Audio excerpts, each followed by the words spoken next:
Hello again, and welcome to the Hobby Train. I'm your conductor, Nicholas Spade. And today, we're talking about writing. The fire that powers the train. Yes, we're switching gears here since it's this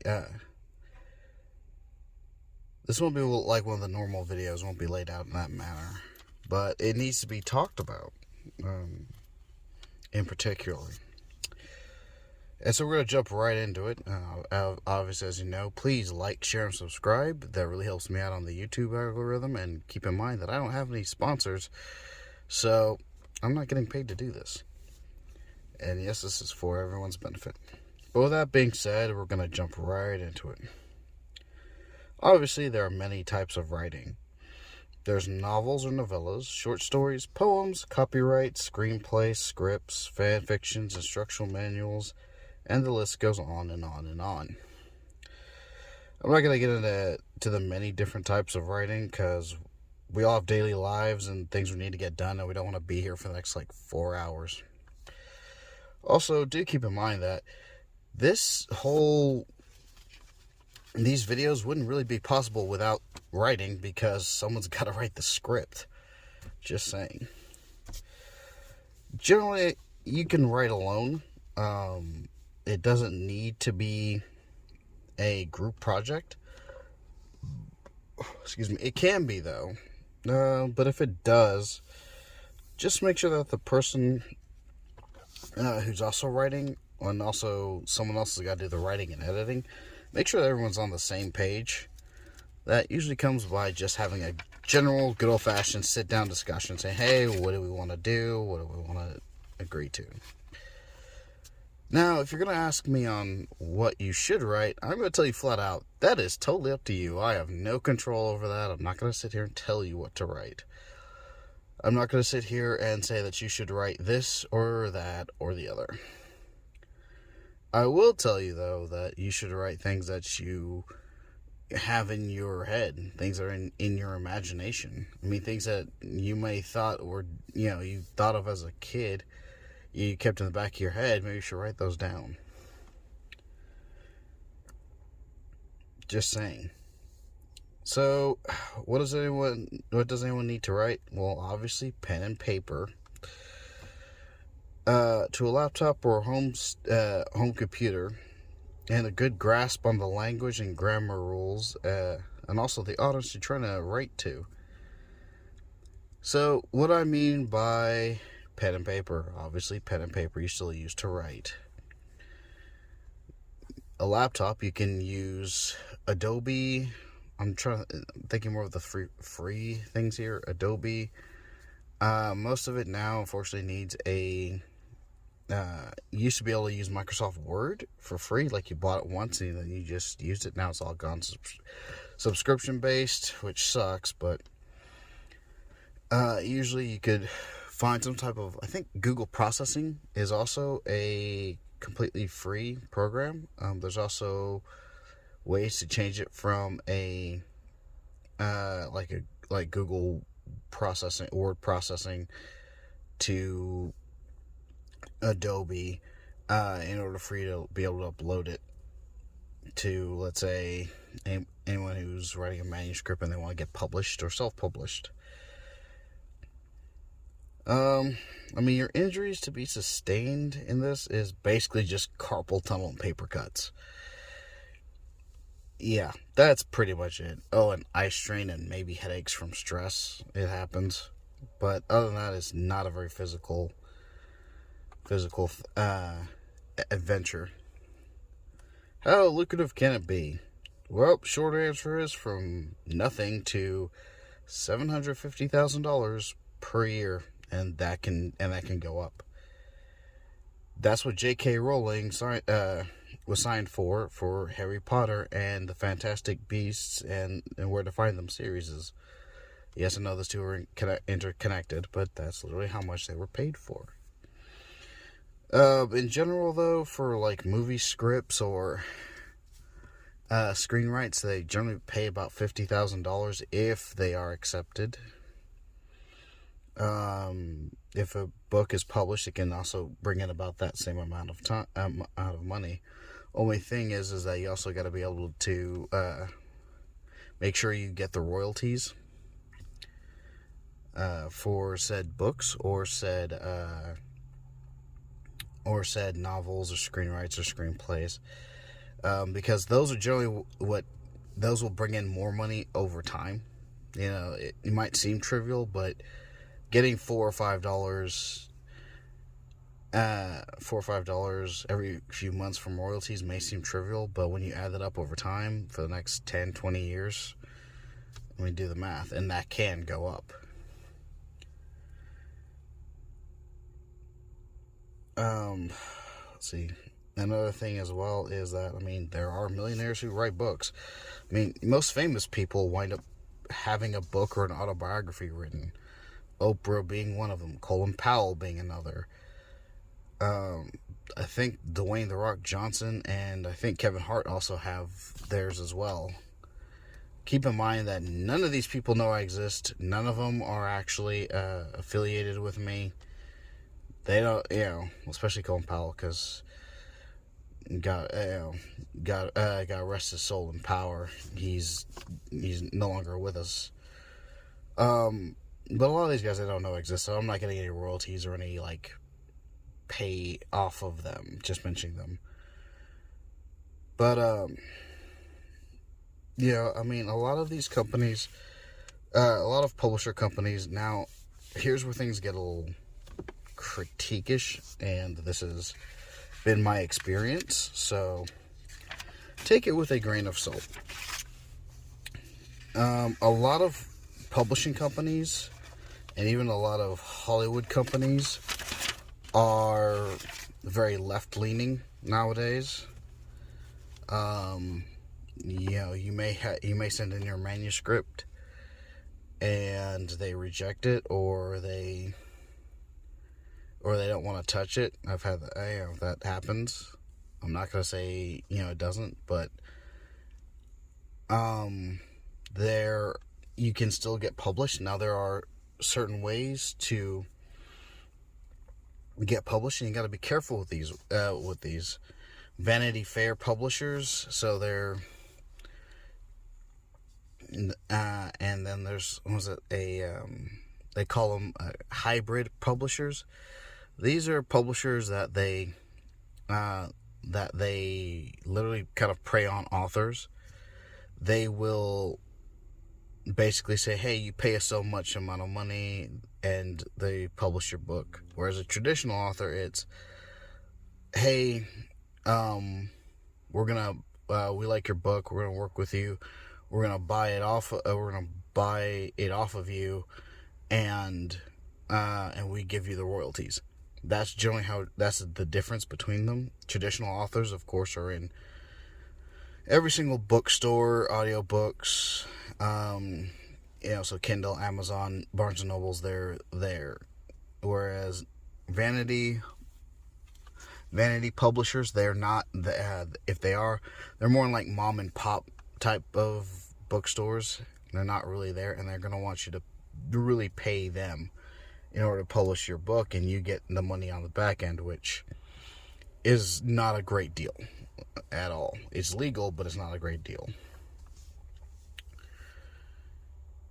So, of course, hybrids. I think hybrids are like a weird blending of the two, but still you have to pay money for your own creative works to be pushed out there. But now we're going to get actually into the importance of writing. This is definitely where things vary. Writing is one of the earliest and most effective forms of communication. I mean, just hands down. Some people are like, well, no, grunts are. Okay, pictographs are. Yes, with hieroglyphics. But that's actually a form of writing, even when you break that down. Because the symbols, in a sense, convey letters or meanings. And even still to this day, it's still one of the most powerful forms of communication. I mean, look, there are books even today that are banned in certain countries, not excluding any country in the West, mind you, that you can't get a hold of to read. Because the books themselves are writings of an idea that some people may find it offensive. I mean, up until obviously the 1940s and 1930s and 40s, I mean, there were book burnings. Yes, literal book burnings, because the ideas that were in the book were so powerful and effective that the government at the time wanted them destroyed. I'm not mentioning any countries on that one, because I'm pretty sure it's happened all around the world. So with that being said, I mean, that is how powerful writing is and can be. I mean, another thing too is on the business side of it. If you think writing isn't powerful, a lot of companies that go bankrupt, they don't really go bankrupt because there's a lack of funding for their product. In a sense, some of the times they go bankrupt because there's a lack of planning and a lack of writing the plan down. Sometimes, we all get irritated by going into our businesses, the businesses we work at, and our offices, and seeing like this company's mission statement is, in the lobby or whatever, in the lobby or in the office space or just posted somewhere. But the reason why it's there is because it's a written, defined statement for that company to exist.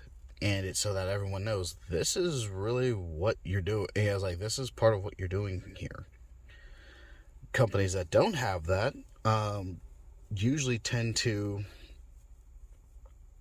fail. So,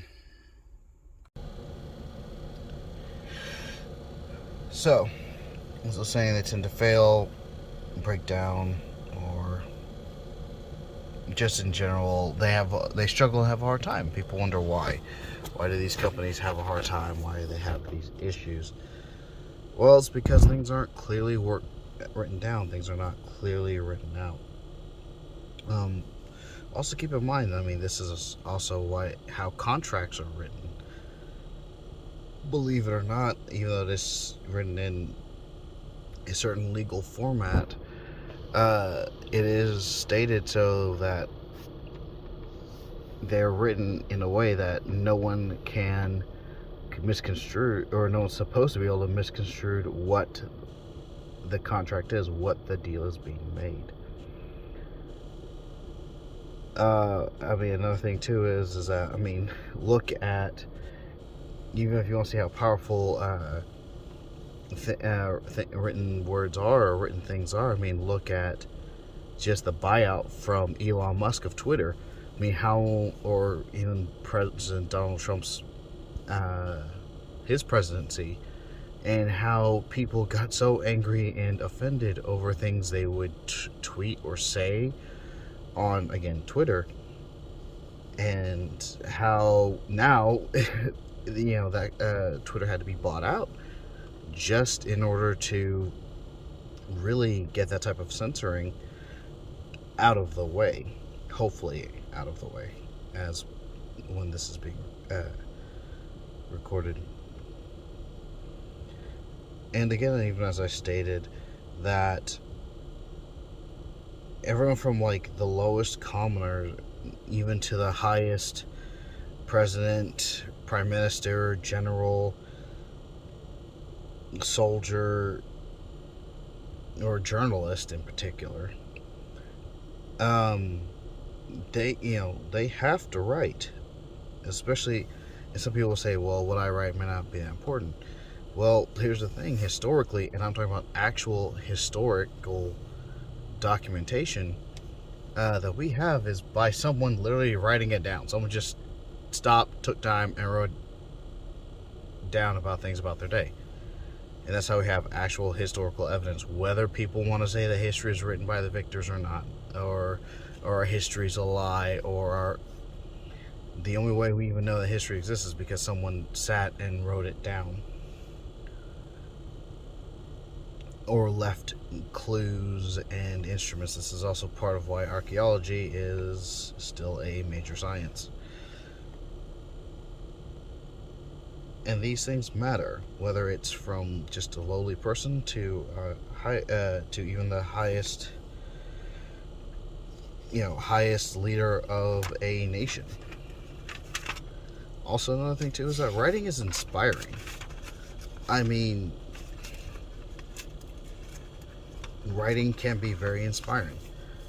Oh, how can writing be inspiring? Well, look at General George Patton. The words he spoke, someone wrote down just because they were actually inspiring to his troops. Same as Norman Schwarzkopf, same as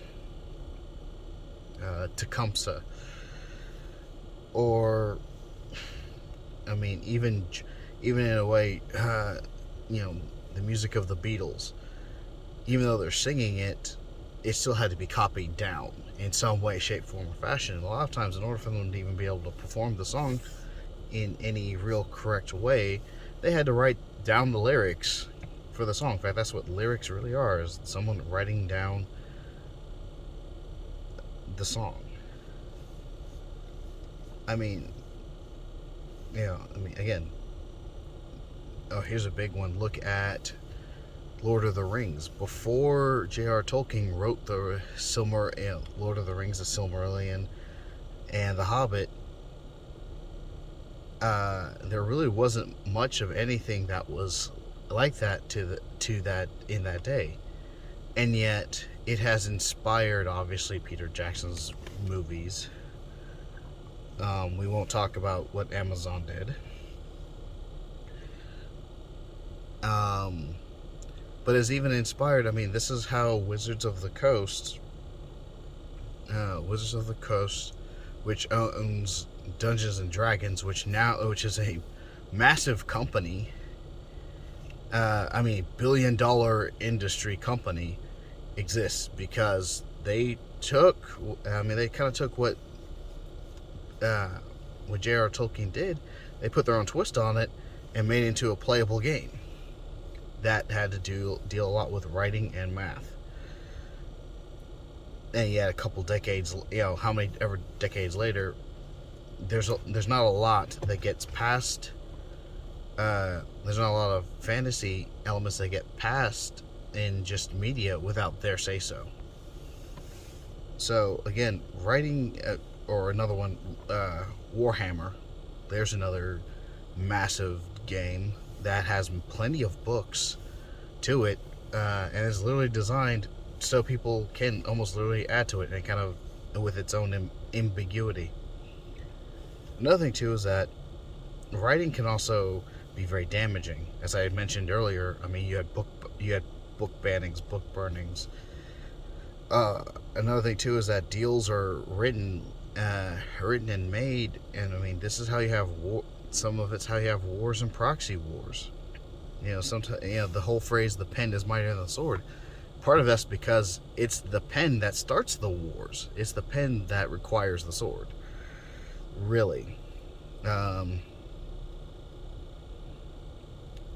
So, I mean, it can be very damaging. Another thing, too, is also, another way is that it can produce or portray a certain type of ideology that may not play out for the longevity of a species. Well, what do I mean by that in English? Basically, you can put an idea into writing and it literally destroys a country. If you have any doubt about it, look at Karl Marx's work. Look at Hitler's Mein Kampf. I mean, those can literally destroy a nation. Look at current entertainment industry. What is it? Just a few years ago, I was listening to another YouTuber, just some guy. Again, I am not sponsored by him in any way, but his videos are pretty good usually. And politically we don't see like kind of eye to eye, but he still makes very good points. Or at least I don't think we see eye to eye. And one of the videos he does is how that that at the time the manga and anime Demon Slayer, or the manga just for Demon Slayer, had brought in 8 million sales for just the manga. So the manga is a comic book, for those who don't know. Whereas in the past, I think like 3 to 5 years, the comic book sales in America had only totaled up to 250,000. Well, why is that? If you look into what a lot of these comics are being written, they are very gynocentric. Gynocentric meaning very feminist leaning, and that's been a huge killer of the comic book industry. Look at the all-female cast of Ghostbusters. Look at the all-female cast of Ocean's 8. Look at the what is it? A lot of our movie industries today. Ooh, here's another one. I look at Captain Marvel as an actual comic book character, and how that one was done business-wise. And someone may get on here and say, "Well, Captain Marvel did $2.4 billion in sales." Right, but Captain Marvel, the movie alone, it cost, I think it was borderline 6 to 8 billion just to make. So still coming in at a loss. And then on top of that, add in that historically Captain Marvel has actually never really done well. That was kind of why they gave her power set to Rogue, and Rogue was made way more feminine, and she did well. Another thing also as well, since we're on the point of movies, and then I will definitely end this because this is getting way too long, is